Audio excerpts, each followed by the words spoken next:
وَإِذْ نَادَىٰ رَبُّكَ مُوسَىٰ أَنِ ائْتِ الْقَوْمَ الظَّالِمِينَ قوم فرعون أَلَا يَتَّقُونَ وقال الله تبارك وتعالى فَأْتِيَا فِرْعَوْنَ فَقُولَا إِنَّا رَسُولُ رَبِّ الْعَالَمِينَ۔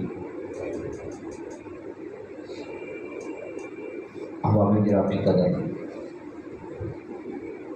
ہر قسم کی حمد و ثنا ہر ذو جلال کے لیے، درود و سلام سید ولد آدم امام الانبیاء خاتم النبیین حضرت محمد صلی اللہ علیہ وسلم صلوات گرامی کے لیے، اور اللہ کی بے شمار رحمت نازل ہوں صحابہ کرام، تابعین، تبع تابعین، محدثین اور ان تمام بزرگوں پر جن کی کوششوں، محنتوں اور قربانیوں سے دین خالص انداز میں تک پہنچائے۔ اللہ اخلاص کے ساتھ اس دین پر عمل کرنے اور خالص دین کو اگلی نسلوں تک پہنچانے کی توفیق عطا فرما دے۔ ہمیں اپنے پہلوں کے لیے اور آنے والی نسلوں کو ہمارے لیے صدقہ جاریہ بنا دے۔ آمین۔ احباب گرامی قدر، رب العالمین کا تعارف، اس سے پہلے دو دروس آپ کے سامنے اپنے گوش گزار کیے تھے، حضرت موسیٰ علیہ السلام کی زبان سے، حضرت ابراہیم علیہ السلام کی زبان سے۔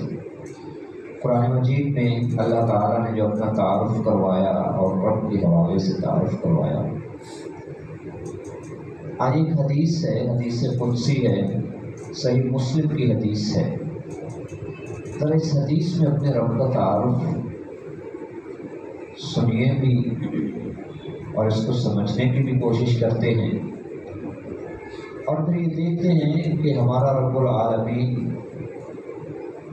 ہم پر کتنا مہربان ہے، ہماری کون کون سی ضرورت ہے جو وہ پوری نہیں کر رہا،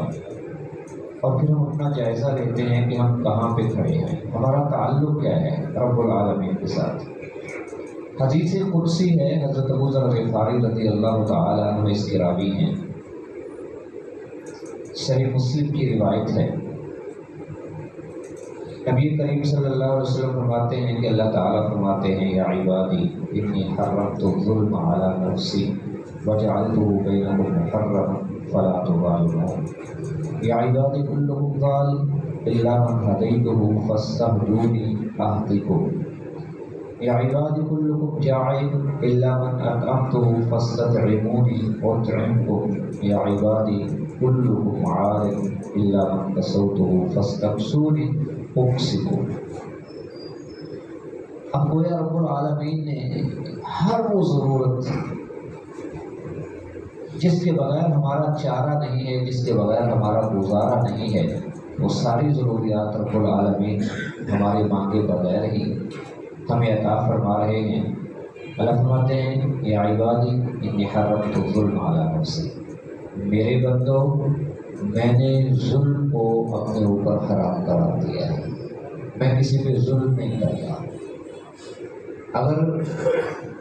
کسی کو کوئی تکلیف آتی ہے، کوئی مصیبت میں گرفتار ہوتا ہے، تو وہ میری وجہ سے نہیں، وہ اپنے بدعمالیوں کی وجہ سے ہوتا ہے، اور یہ ظلم میں نے صرف اپنے اوپر ہی حرام نہیں قرار دیا، وجعلتہ بینکم محرما، میں نے تم پر بھی حرام قرار دیا ہے کہ تم بھی ایک دوسرے پہ ظلم نہیں کرو گے، فلا تظالموا، ایک دوسرے پہ ظلم نہ کرو، ایک دوسرے کا حق نہ مارو۔ اب دیکھیے رب العالمین کی کتنی بڑی عنایت ہے اور کتنی بڑی رحمت ہے کہ وہ کہتا ہے کہ میں ظلم نہیں کرتا،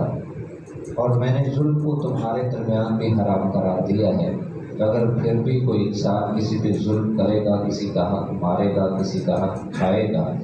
تو اس کے بعد پھر رب العالمین کو کیا جواب دیا جا سکتا ہے؟ اب اللہ تعالیٰ پھر ارشاد فرماتے ہیں، اللہ کی نعمتیں دیکھیے، یا عباد کلکم ضال الا من ہدیتہ، تم سارے کے سارے گمراہ تھے، بھٹکے ہوئے تھے، راہ راست سے ہٹے ہوئے تھے، ہدایت اس کو ملتی ہے من ہدیتہ، جس کو میں ہدایت دیتا ہوں، فاستہدونی، لہذا مجھ سے ہدایت مانگا کرو، اہدکم، میں تمہیں ہدایت دوں گا۔ ہدایت پہ کوئی بھی نہیں ہے، ہدایت پہ صرف وہ ہے، صراط مستقیم پہ وہ ہے جس کو اللہ صراط مستقیم پہ چلنے کی توفیق عطا فرما دے۔ تو اس سے جو ایک بات سمجھنے کی ہے، اگر ہمیں مسجد میں آنے کی توفیق مل گئی ہے، اگر ہمیں سجدے کی توفیق مل گئی ہے، اگر ہمیں دین کو سمجھنے کی توفیق مل گئی ہے، تو اس میں ہمارا کمال نہیں ہے، یہ اللہ رب العالمین کا خاص فضل ہے، اور اس پر ہم کتنی بار اس کا شکر ادا کرتے ہیں۔ ہم مسجد میں آ گئے اور ہم نے کسی ایسے بندے کو دیکھا جو مسجد میں نہیں آیا، تو کیا اس کو دیکھ کے کبھی ہمارے دل اور دماغ میں کوئی خطور تو نہیں آ جاتا؟